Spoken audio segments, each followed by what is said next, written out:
Welcome to ప్రజాగాలం. నేను మీ దండుపాటి కోటేశ్వరాన్ని. Kakinada port పక్కన 29,000 రూపాయలకు ఒక ఎకరం లెక్క కొన్నాడు అని ఇప్పుడు మీకు తెలుస్తుంది. అని సీఎం అయిన తర్వాత ఎవరు? వైఎస్ జగన్మోహన్ రెడ్డి.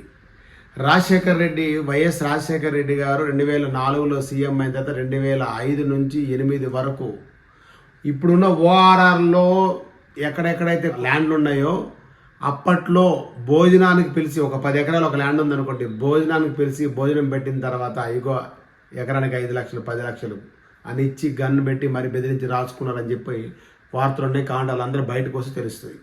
అలా ఎంతోమంది బలైపోయారు. ఆ రోజు ఆంధ్రప్రదేశ్ ముఖ్యమంత్రిగా 19 నుండి 2024 వరకు ముందుకు ఆ పని జరిగింది అనుకుంటున్నారు.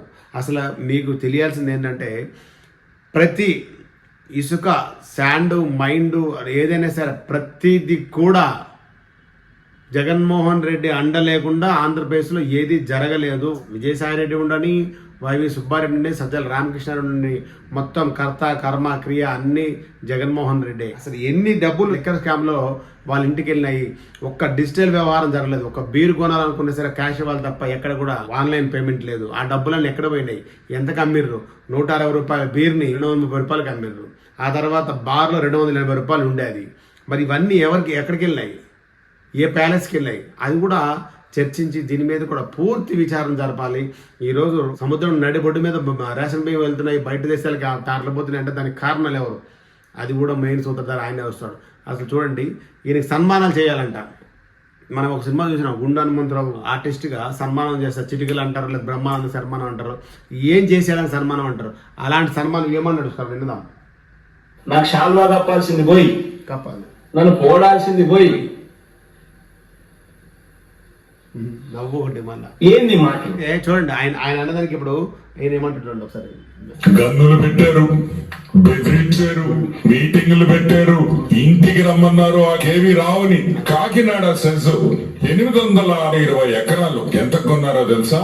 వాటా కేవీ రావు వాటా దాంట్లో 48.74% లో ఆయనకి ఆల్మోస్ట్ 4011 ఎకరాలు కేవీఆర్ గ్రూప్ కి ఉంది. ఈ 4000 ఎకరాలు ఎంత కొన్నారో తెలుసా? గెస్ చేయండి. 12 కోట్ల రూపాయలు.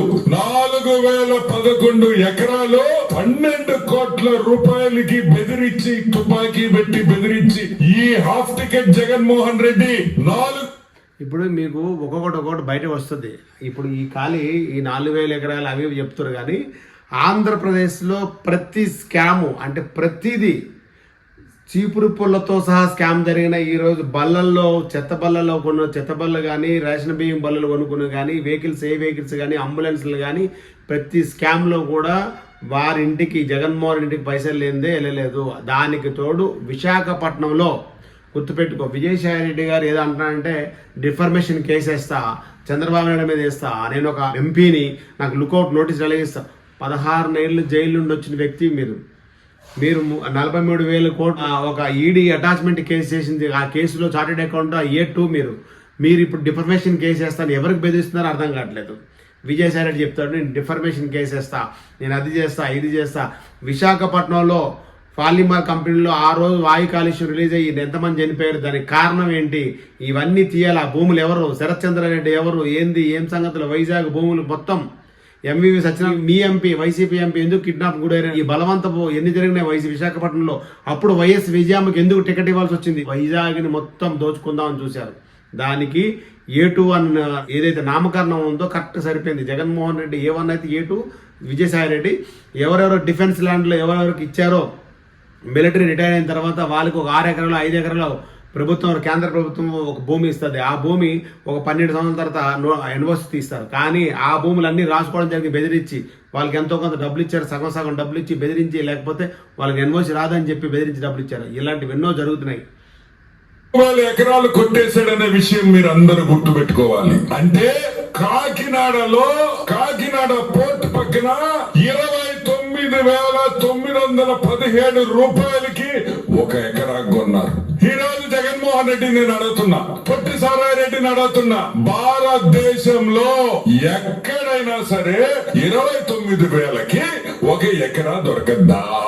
29,000కి ఒక ఎకరా భారతదేశంలో ఎక్కడైనా దొరకద్దా అని మేము అడుగుతున్నాం. చూడండి, ఆన వెంకటరమణారెడ్డి ఏం చెప్తుందంటే నేను ఏదైతే చెప్పానో A1గా ఉండాల్సింది ప్రతి కేసులో ఎందుకు ఆలస్యం చేస్తున్నారంటే చంద్రబాబు ఆలస్యం చేయడం కాదు, అది లీగాలిటీ.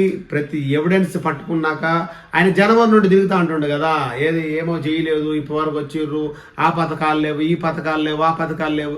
ఏ పథకాలు ఇచ్చినా మీ జోబుల్లోకి వెళ్ళాయి, ఏ బటన్లోకి మీ జోబుల్లోకి వెళ్ళాయి సార్.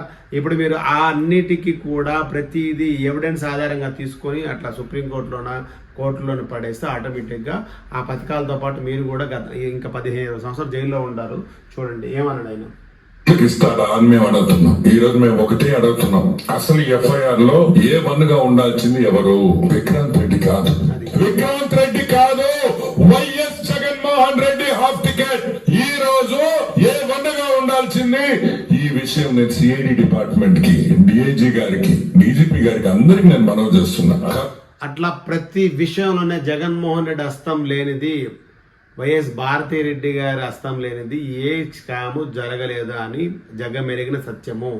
ఇక జరగబోయేది ఒక 6 నెలలే అవుతుంది. 6 నెలల పరిపాలనలో నిన్న ప్రెస్ మీట్ పెట్టేసి మనం ఇంకా ప్రజలకు చెప్పాల్సింది చాలా ఉంది, వెళ్ళిపోవాలి, 6 నెలలు టైం చూసినాము, మొత్తం చేసేస్తాము, మొత్తం చూస్తాము, వాళ్ళు అసలు ఏం చేయట్లేదు, ఏ పథకాలు రిలీజ్ అవ్వట్లేదు అని వచ్చి ప్రెస్ మీట్ చెప్తే అక్కడ ఉన్న ప్రెస్ మీట్లో ఉన్న వాళ్ళందరూ కూడా కనీసం వాళ్ళ మొహాలు ఒక్కటి కూడా అవును కదా, కాదు కదా, నిజం కదా అనే ఎక్స్ప్రెషన్స్ కూడా లేదు. ఎందుకు వచ్చావురా బాబా అన్నట్టుంది పరిస్థితి. ఇది ఇక మీదట ఆలోచించండి. ఆంధ్రప్రదేశ్లో ఏమేమి స్కాములు జరిగినాయో మీకు కనీసం ట్విట్టర్లో కానీ, ఫేస్బుక్లో కానీ, సోషల్ మీడియాలో కానీ ఒక్కొక్కటి బయట తీస్తే దాని మొత్తం ఇది వృత్తాంతం మొత్తం బయట తీసి ఎవరు A1 ఎవరు A2 అనేది బయటకు వస్తే విశాఖపట్నంలో ఘోరంగా జరిగినాయి అన్నీ బయటకు రావాలి. నేను మీ దండపాటి కోటేశ్వరరావు, అందరికీ నమస్కారం.